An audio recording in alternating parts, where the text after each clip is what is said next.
सुदामा जी जैसी कथा है ईश्वरदास की। ईश्वरदास जी उनकी पत्नी, 2-4 बालक थे।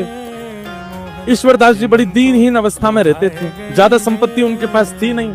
एक दिन बच्चे बहुत जोर जोर से रोने लगे, इसलिए ईश्वरदास जी ने अपनी पत्नी से कहा, ए भाई बालक क्यों रो रहे हैं, इनको शांत कराओ। तो पत्नी ने कहा, इसलिए रो रहे हैं, भूख लगी है, घर में अन्न नहीं है, दाल नहीं है, चावल नहीं है, कैसे पवाऊं इनको, इसलिए रो रहे हैं बच्चे। ईश्वरदास जी ने तुरंत अपने बालकों को गोद में लिटाया और कढ़ाई चढ़ा दी, उसमें जल डाल दिया और ऐसी कुछ सामग्री डाल करके बच्चों को बोले, देखो दाल पक रही है, खाने को मिलेगी, तब तक चलो हरिनाम सुनो। बालकों को हरिनाम हरि कथा सुनाते सुनाते सुनाते सुला दिया। ठाकुर जी से देखा नहीं गया।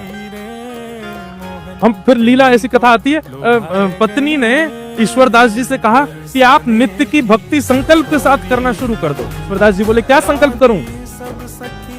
बोले, ठाकुर जी से प्रार्थना किया करो और ठाकुर जी से संकल्प कर दिया करो, हे ठाकुर जी आप हमको अन्न दीजिए, धन दीजिए, संपत्ति दीजिए, इन सबका दशांश आपकी सेवा में लगाया करूंगा, बाकियों से अपने घर परिवार का पोषण करूंगा। ऐसा संकल्पित होकर के भजन किया करो। ईश्वरदास जी संकल्प नहीं कर रहे थे। पत्नी से कहा, बोले अन्न रोटी मांगूंगा भगवान से भजन करके। अरे भजन करके ठाकुर जी को मांगूंगा, कभी अन्न जल नहीं मांग सकता, चाहे भूखा मर जाऊं, चाहे प्राण निकल जाए, पर अन्न जल रोटी कपड़ा घर मकान ये सब ठाकुर जी से नहीं मांगूंगा। ये तो प्रारब्ध से मिलने वाली वस्तु है, इनके लिए ठाकुर जी को क्यों परेशान करूं मैं। ईश्वरदास जी ने अपने पुत्रों को गोद में सुला दिया और ऐसी खाली कढ़ाई अग्नि के ऊपर रख दी। ठाकुर जी ने जब ये दृश्य देखा तो देख करके ठाकुर जी सह नहीं पाए, रोक नहीं पाए, प्रकट हो गए। शंख चक्र गदा पद्म धारण करके जैसे ही ठाकुर जी प्रकट हुए, ईश्वरदास जी ने प्रणाम किया। भगवान ने प्रसन्न होकर के कहा, वरदान मांगो ईश्वरदास, क्या चाहिए? ईश्वरदास जी बोले, बस एक ही वरदान दे दीजिए। क्या? कि मेरी पत्नी के चित्त में, मेरे बच्चों के चित्त में और मेरे चित्त में आपसे मांगने के लिए जो भी इच्छाएं प्रकट हुई हैं वो सब खत्म हो जाएं।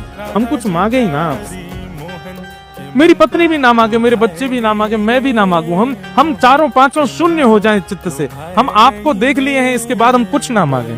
ठाकुर जी इतने प्रसन्न हो गए ईश्वरदास से, ईश्वरदास को उठा करके स्वयं चूल्हा पे बैठे और चूल्हे पे बैठ के अपने हाथ से स्वयं ठाकुर जी ने खिचड़ी बनाई और खिचड़ी बना करके पत्नी बच्चे ईश्वरदास को पवाई अपने हाथ से बना करके।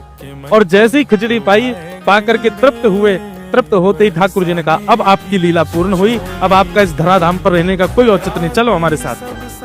पत्नी, बच्चे, ईश्वरदास, और ईश्वरदास जी की पतली सी घोड़ी थी, मरी गिरी सी बेचारी, वो भी नहीं खा पी पाती थी, उसको भी ठाकुर जी ने मुक्ति प्रदान कर दी। सबको लेकर के ठाकुर जी वैकुंठ प्रस्थान कर गए।